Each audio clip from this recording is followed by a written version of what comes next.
tarde. Enquanto são selecionadas as perguntas, gostaria de narrar-lhes um fato muito curioso. Todos nós sentimos imensa necessidade de cura, mas esquecemos dos nossos atos. E como a cura deve vir de dentro para fora, como recomenda a doutrina espírita, eu tenho um episódio muito interessante que aconteceu comigo. Quando eu me encontrava muito doente, há um mês, eu resolvi apelar para os bons espíritos. As dores eram contínuas e me foi recomendado tomar morfina. Mas eu me recusei, achando que tinha controle moral e físico para superar as dores. Mas chegou ao meu limite. Então eu fui orar. Quando eu estava orando, o Espírito Joana de Ângeles apareceu-me, a mentora espiritual, e eu disse: minha irmã, eu tenho psicografado milhares de mensagens que a senhora escreveu nestes 70 anos para muita gente. No entanto, eu estou há 4 meses com este problema e a senhora não diz nada. Eu gostaria de ouvi-la a respeito. Ela sorriu e respondeu: primeiro, o Evangelho diz: pedi e dar-se-vos-á. Como você não pediu, eu achei que estava tudo bem. Então deixei que passasse o tempo. Mas agora que você está pedindo, o que é que você deseja de mim? Umas palavras de conforto. Mas você já tem no Evangelho há 2000 anos. Se elas não são suficientes, eu teria que reescrever o Evangelho. E isso não é justo. Eu digo, bem, não é exatamente. Eu estava precisando de palavras amigas, de encorajamento, porque eu tenho mais dificuldade de recorrer aos outros. Ela então me perguntou: você ama a Francisco de Assis? Eu digo: sim, senhora. Depois de Jesus, é o ser ao qual eu mais amo. Você sabia que ele era cego? Sim, senhora. Desde que ele esteve na Segunda Cruzada e foi visitar o Egito para depois ir a Israel, ele contraiu tracoma, a doença do deserto. E mais tarde, ele teve que queimar com ferro em brasa ambas as vistas. Você sabe também que ele tinha hanseníase? Eu disse: sim, senhora. Porque quando ele esteve em Riva Torto e foi viver com os leprosos, ele adquiriu a doença. Você sabe que ele teve um câncer? Eu digo: sim, senhora. Porque ele era muito frágil, não cuidou do organismo e teve um câncer. Você sabe que ele se siliciava, ele usava ervas espiosas e batia no corpo para purificar-se? Eu digo: sim, senhora. Pois é, Divaldo, você sabe de tudo aquilo que fez bem a São Francisco. Você gosta dele. Ele, com tudo isso, cantava e foi chamado Irmão Alegria. Você está querendo me queixar de quê? Quais são as suas dores? Eu aí fiquei com vergonha e não falei nada. Eu digo: essas dorezinhas que me têm atormentado. Ela disse: você pretende o reino dos céus? Eu digo: lógico. Não se dá uma vida inteira a um ideal que não se pretenda transformar em realidade. Então, meu filho, como Francisco cantava com todas essas doenças, era alegre, carregue o seu cilício. E eu quero ouvi-lo pregar o Evangelho rindo com o seu cilício. E que Deus lhe dê muita coragem e muitos anos de vida para carregar o silício. E eu aí disse, eu nunca mais peço nada aos espíritos. Porque eu estava crente que ela ia pedir a doutor Bezerra um remédio, que ela ia passar da experiência, e ela achou pouco. Então, para que nós tenhamos ideia de, às vezes, pedimos aos espíritos um remédio para a unha encravada, para a queda de cabelo, para conseguir um bom casamento, um bom emprego, para que o nosso chefe ruim morra, a gente pede, porque o povo pede tudo. Certo dia, deste ano, eu estava atendendo, e um confrade que frequenta a nossa casa acercou-se de mim e disse, Divaldo, eu posso lhe pedir uma caridade? Eu digo, naturalmente. Amanhã é domingo. Eu digo, eu sei. Você poderia orar amanhã de 9 às 10? Eu digo, posso. Você ora por mim? Sim, orarei. Para quê? Para pedir a Deus para me livrar da tentação. Porque amanhã eu vou à praia e queria lhe pedir para orar, a fim de que Deus me proteja. Eu disse, olha, eu tenho uma solução melhor. Não vá à praia amanhã. Ele disse, não, eu quero ir, mas não quero ser tentado. Você ora? Eu oro. E no dia seguinte, graças a Deus, choveu bastante. Deus aí resolveu metade do problema. E a outra metade eu orei para que Deus o livrasse de qualquer tentação. Então, como é curioso observarmos a opinião que algumas pessoas já esclarecidas têm a respeito do espiritismo. Esta eu achei linda. Ele vai para a praia, se diverte e eu fico em casa de joelhos orando para ele não ter tentação. Então, se alguém quiser orar por mim, para Deus tirar a tentação do meu caminho, eu agradeço muito.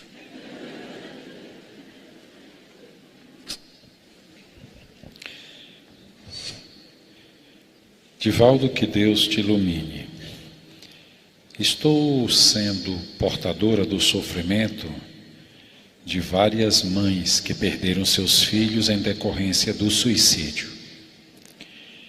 Dei-nos uma palavra de consolo, muita paz.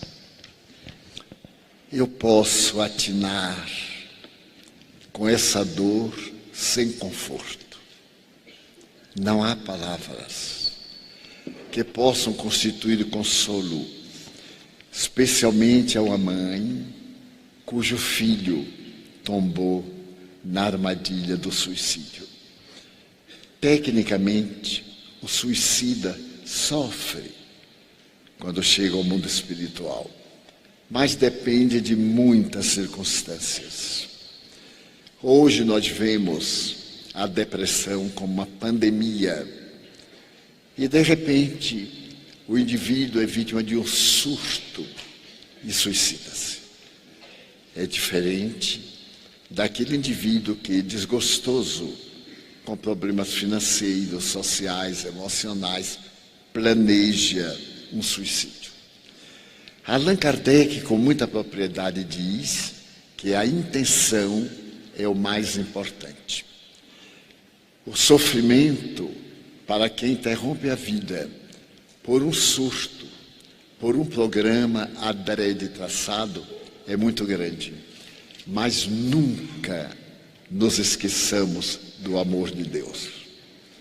Deus tem sempre misericórdia, principalmente daqueles que não têm resistência para suportar as provações.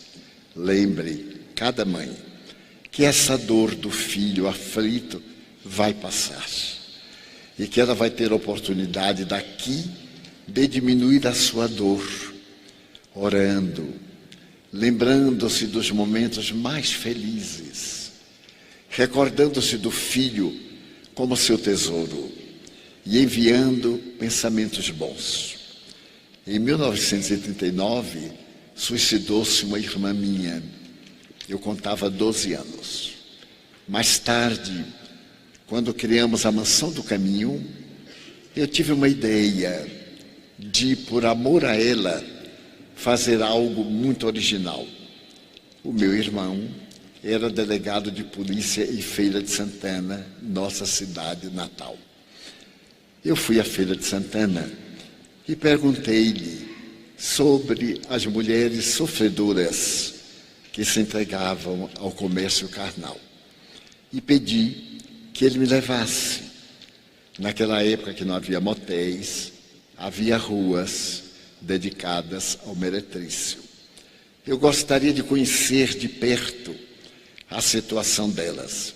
E meu irmão me levou a várias casas, ao cabaré onde se encontravam. Eu fui surpreendido com cenas de difícil exposição. Algumas atendiam clientes sobre a cama e embaixo, no chão, dormiam os seus filhos. Que poderiam ser eles? Aquilo me deu uma dor física, porque elas não tinham onde deixá-los. Então, em homenagem à minha irmã, que sofria muito, eu pedi a Deus que nos ajudasse a atender aquelas crianças duplamente órfãs e em risco de aprenderem tudo quanto era pernicioso. E então elegemos 10 crianças e fui a cada mãe explicar que desejava educá-las, que ninguém nunca saberia qual daquela que veio daqui ou dacolá. Era permitido que elas visitassem, mas que nos dias da visita vestissem-se de maneira menos chocante, para poder conversar com seus filhos, sem explicar a razão pela qual estavam internados. Disso eu cuidaria. Assim, escolhemos 10 crianças, retiramos de debaixo das camas, levamos para a Mansão do Caminho. E ninguém da Mansão do Caminho sabia da origem daquelas crianças. Somente eu. Nós temos um livro em que registrávamos a entrada, apresentávamos ao meritíssimo juiz de direito, que nos concedia o documento de responsabilidade e guarda, mas a razão real somente eu sabia. E eles cresceram, meninos e meninas. Todos 10 são cidadãos, em homenagem ao amor pela minha irmã. E essa homenagem ela recebeu como bênçãos, porque as leis divinas transformam o amor em resgate. Era uma forma, se ela suicidou, também foi muito amada, tinha merecimento. A circunstância levou-a a esse desespero, mas era uma boa mãe, uma esposa exemplar, e isso contabilizou. E com esse problema, ela teve o direito de reencarnar-se, de nós conhecermos. Ela foi para a Mansão do Caminho, para a nossa creche, desencarnou com 6 anos e está hoje reencarnada. Então eu diria às mães, todo o bem que fizerem, façam-no em memória do filho querido. Não lembrem deles sofrendo, lembrem-se de quando eram crianças, como eram alegres, de incidentes positivos, porque seu pensamento vai até eles. Um dia Chico Xavier me disse uma frase bem tosca, mas de uma grandeza incomum. A prece das mães arromba as portas dos céus. Então, quem teve um filho, um amigo, um parente, que não suportou as vicissitudes da vida e interrompeu pelo suicídio o seu ciclo, ore. Não pense naquele ato, ame.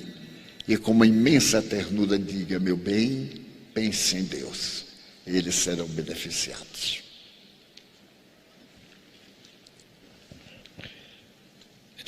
Edivaldo, nós temos diversas perguntas versando sobre autismo. As pessoas querem maiores esclarecimentos sobre o significado, porquê dessa opção reencarnatória, sobre sensações e emoções dos autistas. São muitas perguntas. Invariavelmente, aquele que nasce autista, com as exceções compreensíveis, cometeu em vida anterior equívocos mentais, comportamentais e principalmente de relacionamento humano. Desencarnaram com a culpa e não tiveram oportunidade de reabilitar-se. Hoje, em psicologia, a culpa é chamada o pássaro negro que pousa em nossa consciência.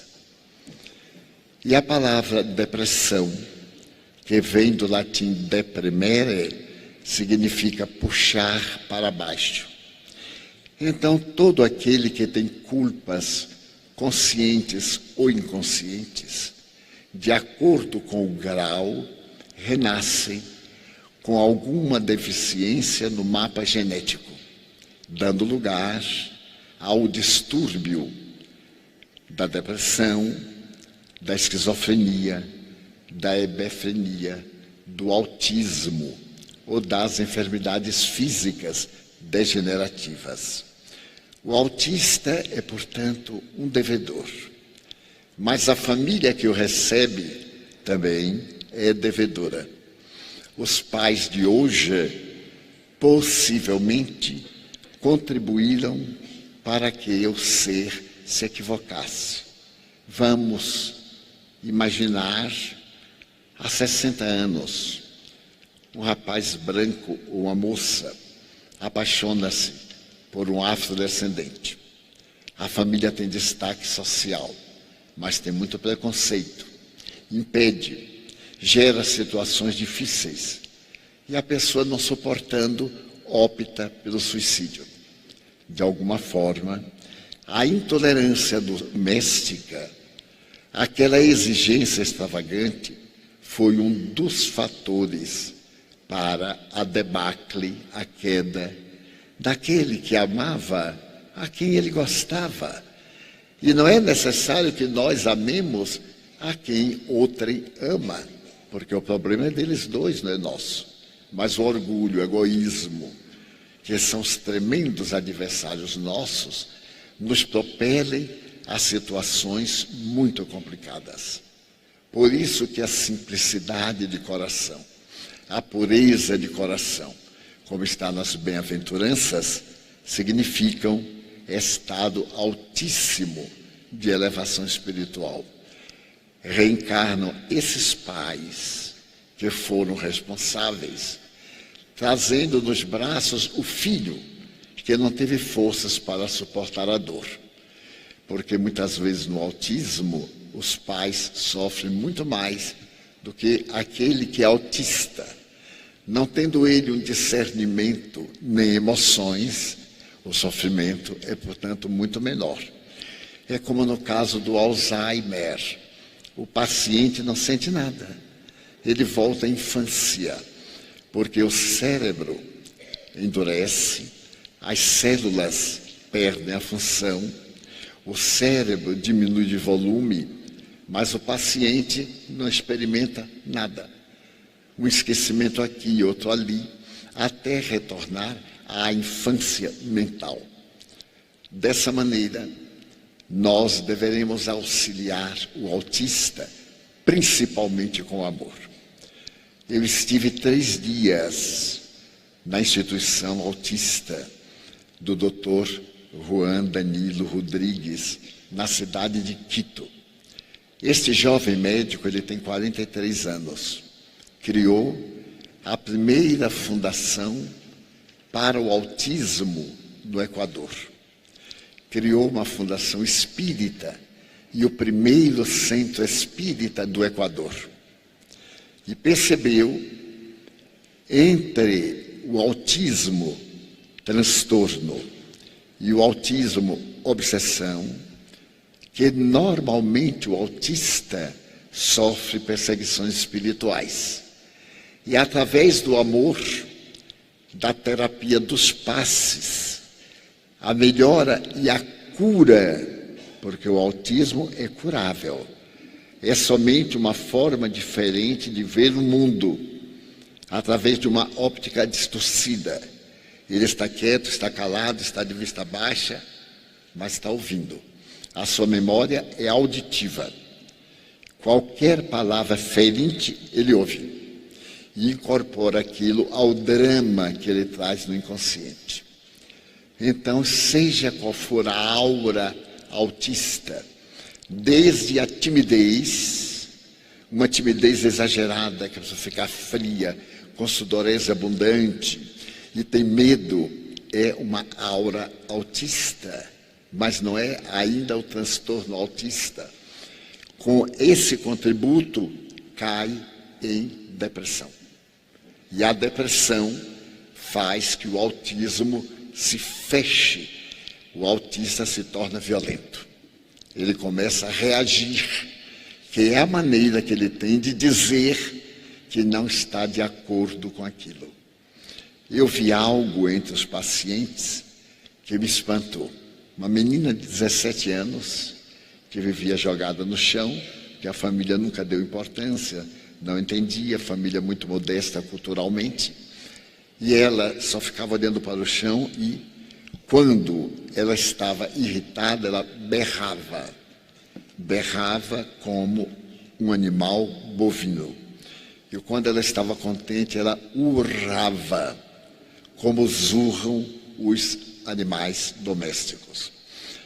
E o doutor Juan percebeu que determinada coisa, ela emitia um som. Outra coisa, ela emitia outro som. Ele começou a colocar música e a separar aquelas nas quais ela urrava e nas quais ela berrava. Separou aquelas nas quais ela urrava e passou a colocar essa musicoterapia.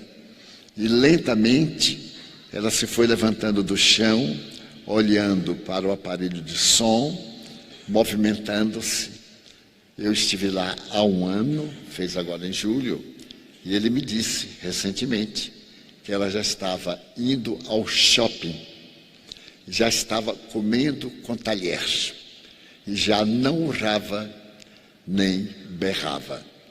Porque quando ele ia se exaltando, ele cantarolava, ou a pedagoga, a enfermeira, uma das músicas que ela gostava, então ela ria, aquele riso nervoso, porém ria com o rosto e com o corpo. É, portanto, uma experiência de amor para os pais, para os familiares, para os mestres. E nós esperamos que em breve, se Deus nos permitir, o Dr. Juan estará conosco na Mansão do Caminho. E nós iremos fazer vários seminários sobre autismo. Também aqui na cidade em que eu sou cidadão por decreto. Nós pediremos licença e iremos fazer seminários gratuitos a respeito do autismo. Ele na parte técnica, ele já tem um livro, A Liana, que nós lançamos na Europa e em parte do Brasil, e eu farei a parte mediúnica da obsessão. Mas haja a situação que houver. Quando o filhinho estiver dormindo, converse com ele.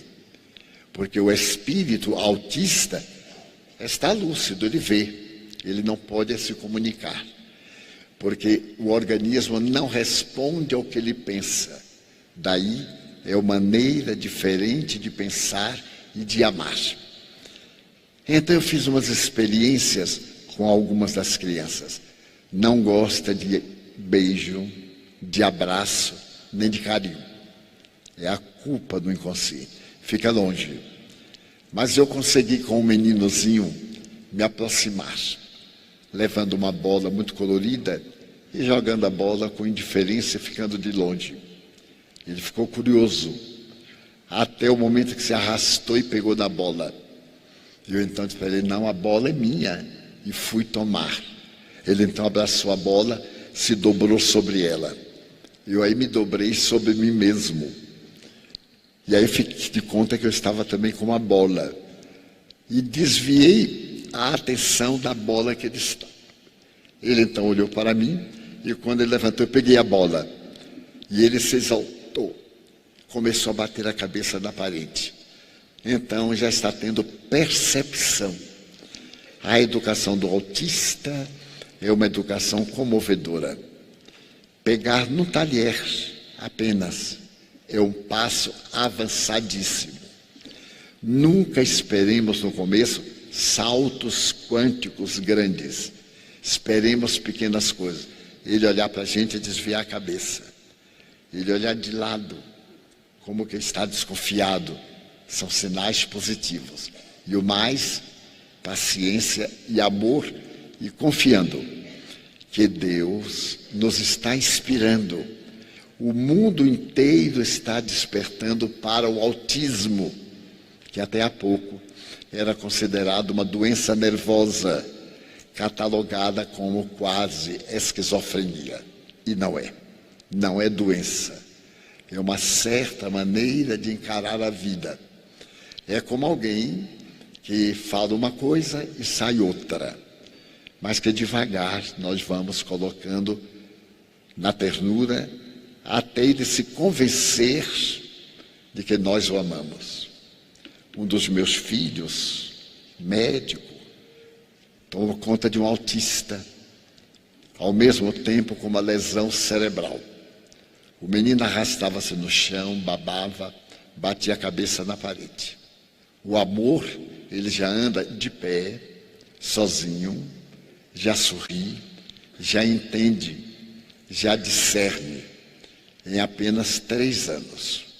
Daí, quem tiver algum descendente autista, agradeça a Deus.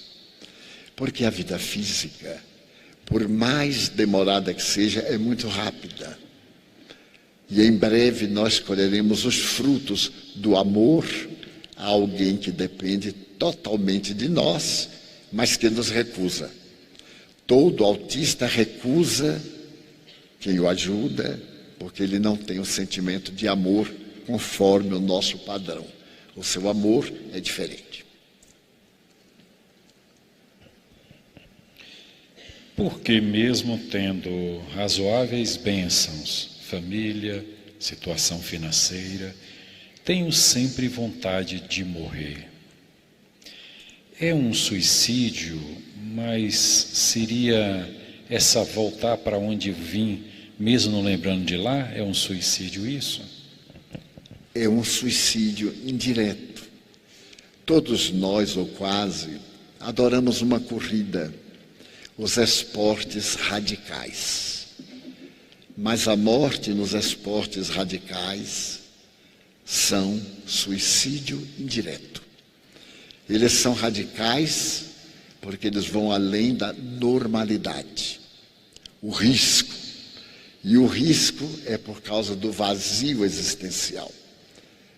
Então a pessoa faz aquilo para chamar a atenção e para preencher o vazio existencial, a falta de amor. Na raiz é carência afetiva. A pessoa se sente desamada e chama atenção através daquilo que provoca impacto. E ao provocar impacto, fere a lei do equilíbrio universal. Pode não acontecer nada, porém, invariavelmente, acontece uma tragédia em que a pessoa fica tetraplégica ou fica no estado de morte cerebral ou a morte do tronco encefálico, a morte biológica natural. Neste caso, é um suicídio indireto. Eu tenho 90 anos. Se eu quiser entrar agora numa academia e fazer exercício como um jovem de 40, é lógico que as minhas forças cardíacas não suportarão. O músculo cardíaco não vai suportar estas sístoles, diástoles, sob o peso de uma carga emocional muito grande. E eu estarei me suicidando por um motivo vão, ter um corpo dentro de padrões que eu não vou alcançar nunca. Porque nesta idade, se eu for desenvolver o tórax, eu teria que fazer cirurgia para tirar a pelanca. Portanto, é um motivo vão e falso. Se por acaso eu tenho um trabalho de ter forças, porque guardo o ideal, a intenção, então isso é uma bênção. Imaginemos Allan Kardec. Ele era cardiopata, tinha um problema cerebral e trabalhava. O seu médico, o Dr. Demeure, dava-lhe várias mensagens: poupe as suas energias, você está excessivamente desgastando. Mas ele sentia que precisava acelerar a divulgação do Espiritismo e morreu, vamos dizer, antes do tempo, porque ele gastou combustível, morreu. Não foi um suicídio, foi um ato heróico em benefício da humanidade. Então, tem muitas sutilezas, tudo a depender da intenção. Uma jovem chinesa casou-se com um rapaz. E pelas leis chinesas, a mulher do filho torna-se empregada da sogra. Lá é um pouquinho diferente. E a moça foi para a casa da sogra, que a maltratava quanto podia, para ver se ela desistia do rapaz. Mas ela e o rapaz amavam-se muito. E então a moça foi ficando com raiva da sogra. E foi a um feiticeiro local e contou o que se passava. O feiticeiro perguntou-lhe: você tem ódio dela? Tenho. Você quer matá-la? Quero. Mas eu quero matá-la de forma que ninguém saiba. Então, a pessoa encarregada da bruxaria disse: eu vou lhe dar um medicamento. Você vai dar-lhe pequenas doses, com muito carinho, porque quando ela morrer, ninguém vai desconfiar que foi esse remédio. Você chama de sogrinha, leva um mingau, no mingau você coloca, e vai com muito carinho, e com a alegria de que ela estará morrendo em breve. A nora ficou contentíssima e aceitou a dosagem. E a primeira semana foi um esforço ver aquela velhota exigente: lave meus pés, traga-me isto, vá buscar aquilo, faça aquilo outro. Ela ia dizer: mas esta miserável ainda não sente nada, e aumentou um pouquinho a dose. E uma semana, depois ela se acostumou, 3 semanas, um mês, e a velhota foi ficando mais forte com as doses que ela dava. 3 meses depois, a velhota adoeceu. Adoeceu e ficou muito mal. Ela, então, correu à feiticeira, ou ao feiticeiro, e disse: eu já me acostumei tanto com minha sogra, que agora eu gosto dela. O que é que eu posso fazer para que ela não morra? Eu não vou dar mais esta mesinha, não vou dar mais este remédio para matá-la. O que é que eu dou? E o feiticeiro disse: continue dando o remédio. Porque não era a sogra que não gostava de você, era você quem não gostava da sogra. E ao dar o remédio, você foi se acostumando. Ela, sendo bem tratada, começou a tratar bem você. Daí você amá-la agora. Pode ficar certa que ela está doente de um outro mal qualquer, mas não do remédio. Muitas vezes nós procuramos meios e subterfúgios para fugir da luta, dando a impressão que aquilo é natural.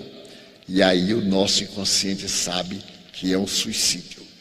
Portanto, vivermos até a última gota, vivermos com entusiasmo, agradecermos a Deus sem masoquismo, o mal que nos acontece.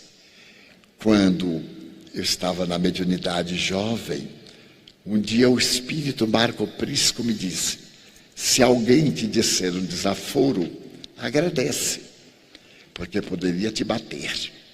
Mas se alguém te bater, agradece, porque poderia apunhalar-te. E se alguém te apunhalar, agradece, porque poderia ser tu o assassino, enquanto é ele. É que vale dizer que tudo o que nos acontece podemos transformar em bênção. Daí o Evangelho: transformai o mal em bênçãos para vós mesmos.